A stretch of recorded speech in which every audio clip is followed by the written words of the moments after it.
Next one from Jordan. Hey, Curtis, have you got any tips on getting good with the paper pot transplanter? I've scoured YouTube for different tips, but I'm having trouble getting it into the soil at the beginning of the row and maintaining good depth. Going to need its help this spring, so I'm keen to figure it out. We have sandy loam. So, yeah, so much of that tool is just how you move it.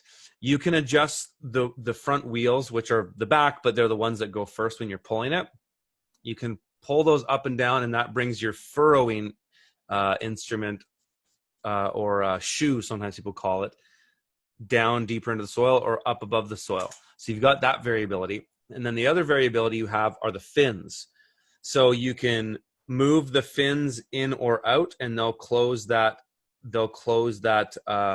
furrow tighter or wider. Or you can do something with the wheels. You can take I find in rocky soil or really sandy soil, you don't even need the wheels. Just flip them up. So there's those variables there. There's like 2.5. The wheels are not, they don't really do that much. It's mostly your depth with the wheel and the fins. The other thing is what actually gives you more variability is how you pull it. And you can push down or lift up. So you get sort of a leverage, a fulcrum point with that. So if you're pulling it and you're pushing down on the handle, that fulcrum point will move the fins up or down and the furrow up or down a bit. And so a lot of it's just technique, and you kind of get a muscle memory with it that just what is what works well. You shouldn't have a problem in sandy loam, Jordan. I mean, sandy loam is the easiest soil I've ever seen to use the paper pot with. But play with the wheels and then play with those fins, loosen them up, and then get them either wider or tighter. Actually in some like rocky soil, so this isn't really for your context, or it could be because sometimes sandy soil just kind of goes back, like you move it and it erodes back down.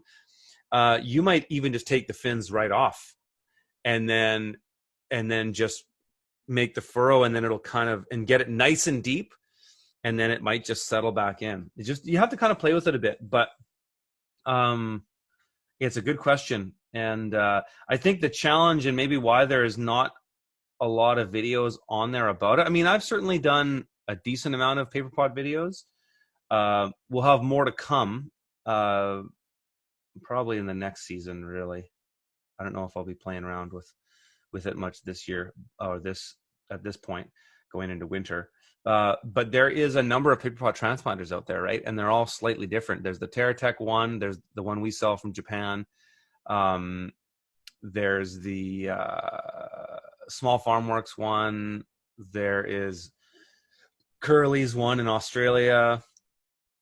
The Japanese ones even have a few out there. They're all slightly different. They all do different things. So they all have their own little nuances.